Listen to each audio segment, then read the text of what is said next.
The ground shook with a deafening boom, sending my horses bolting in every direction, their panicked neighs slicing through the dusk.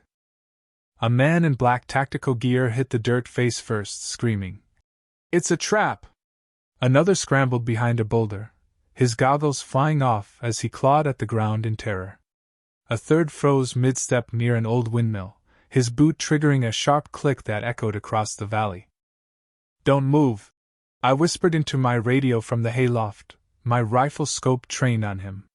His eyes darted wildly as he shouted, "Who the hell are you?" I smirked. "Just a rancher guarding what's mine."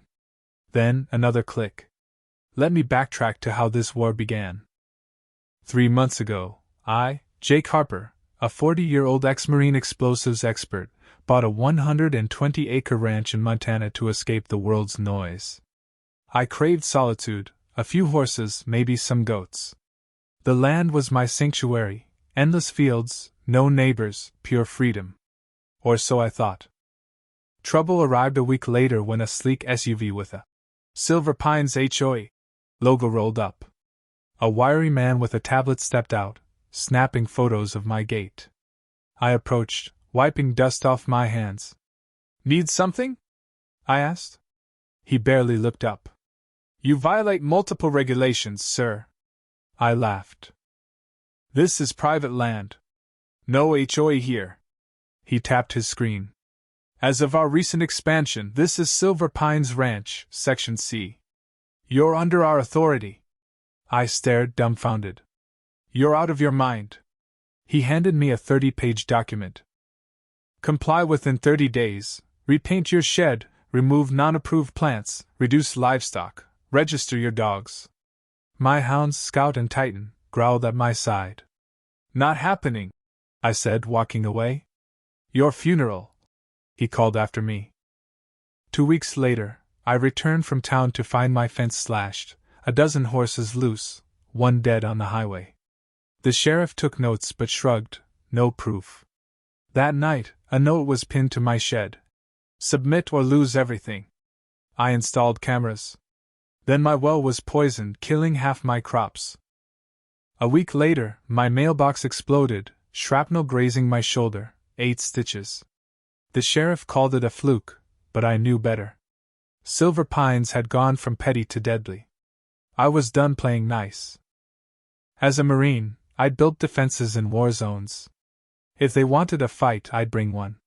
I rigged hidden cameras, tripwire alarms, and trained Scout and Titan to patrol on whistle cues. Then I went further, ordering legal non-lethal mines, pressure-triggered devices that blast sound and die, loud enough to rattle bones but safe. I marked safe paths with subtle stakes only I recognized and waited. 4 nights later, my sensors pinged. 3 vans crept onto my property, disgorging 10 men in tactical gear, moving like soldiers. Not cops, not guards, mercenaries. I watched from my loft, heart pounding. They split up, targeting my shed, stables, and house. The first team hit my sonic mines, boom. One flew back, landing in mud. The second triggered dye traps, orange powder blinding them as they screamed. The third reached my shed's ladder. As one climbed, I yanked a rope, dropping a net that sent him crashing into a hay bale, out cold. Headlights appeared, a black SUV. I zoomed in. It was the tablet guy, now cradling a rifle, barking orders. I pressed a button on my watch. The old bridge over my creek, rigged with airburst traps, exploded in a cloud of paint as his men crossed, flinging them into the water. Chaos erupted. I grabbed my loudspeaker. "Leave my land!" The HOA leader froze, then yelled, "This is bigger than you, Harper!" I shot back. "You're on federal grazing land, pal." I'd already tipped off the Bureau of Land Management. He radioed his team, and they regrouped, but then red and blue lights flashed, sheriff's trucks. "Hands up!" deputies shouted. The mercenaries paled, dropping weapons. But a beep from my house monitor stopped me cold. Someone was inside.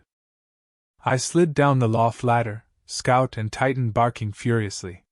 Staying low, I entered through a hidden tunnel I'd dug to my basement. Emerging from my pantry, I heard boots upstairs. Grabbing a flare gun, I crept up. In my office, a woman in a black vest scanned my files, her badge reading Silver Pines Enforcement. She spun, spotting me. "Don't move," I said, flare gun raised.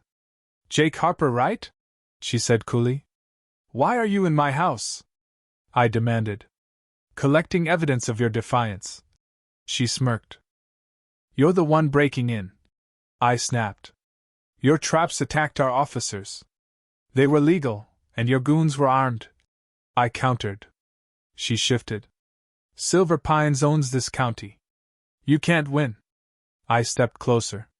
"I've got footage, audio, all sent to my lawyer and the press." Her smirk faded. "Walk out, or the sheriff drags you out," I said. She backed toward the door, muttering, "You'll pay." Deputies stormed in, cuffing her. Outside, the mercenaries were rounded up, some bruised, others drenched in dye. Deputy Carter approached. "Jake, what the hell?" I handed him the HOA papers and my land's federal status. "They attacked me.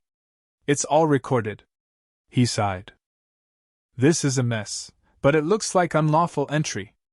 I recounted the sabotage, the explosion, everything. He shook his head. "This is state level now." The tablet guy, cuffed, glared at me with venom as he was hauled away. Exhausted, I collapsed inside, but the fight wasn't over. Days later, my internet died. No storm, just cut lines. My water pump was sabotaged, leaking. They were back, sneakier now. I called my old Marine buddy Ethan, who ran a security firm. "Give me a day," he said. He arrived with 3 X-Rangers, drones, and satellite Wi-Fi. My ranch became a fortress. That night, drones spotted 3 SUVs on my ridge, men with bolt cutters and a gas can.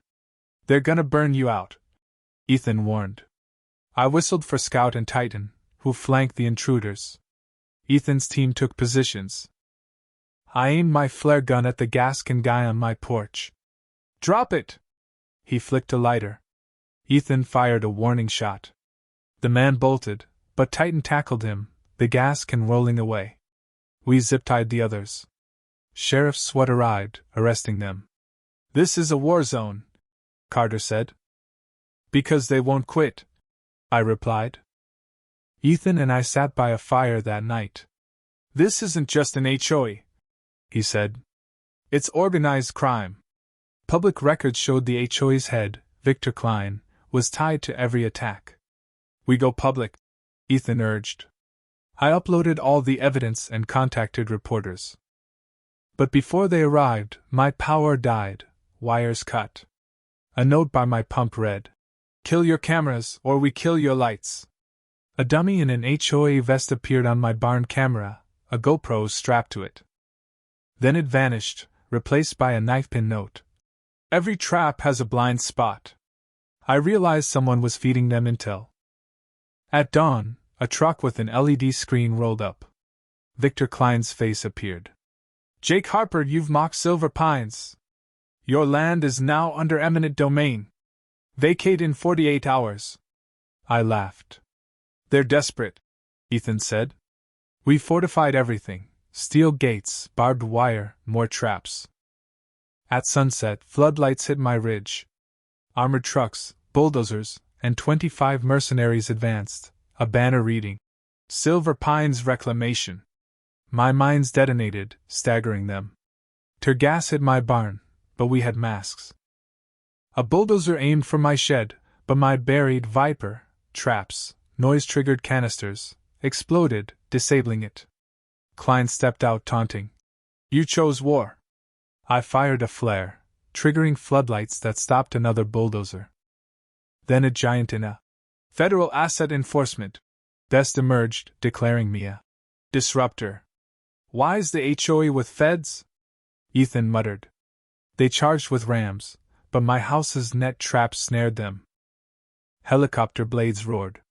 Federal agents landed, led by Agent Riley, who announced a probe into HOA corruption. As she approached, a sniper shot grazed her. "Grain silo!" I shouted, sprinting there. Climbing silently, I tackled the shooter. Who sent you? I demanded, a flare gun to his chin. Klein. He's with Apex Ventures. Your land's on a lithium vein worth billions. I tied him up and returned. Riley took his camera. This ties Apex to fraud, she said, arresting Klein's men. At sunrise, she vowed to take down Apex. But a drone spotted a jet landing nearby, Apex's CEO, Marcus Vaughn. He arrived with SUVs, offering $60 million. Take it or lose everything, he said. Riley arrested him for trespassing and conspiracy. As he was cuffed, he sneered, "This goes higher than me, Harper." Days later, bulldozers appeared on adjacent federal land, aiming to drain my lithium. I rallied ranchers, veterans, and reporters. Protests grew, media swarmed, and the governor halted the drilling. The Secretary of the Interior arrived, designating my ranch a protected zone and offering a conservation deal. Apex collapsed, Klein and Vaughn jailed. My land was safe, forever. Sitting on my porch with Ethan, Scout at my feet, I raised a beer. To never back down. The stars shone bright, my ranch free. But I wonder, who's next? Share your thoughts below. Would you fight like I did, or take the money? Let's debate. When does standing your ground cross into obsession? Like, subscribe, and join the fight for justice.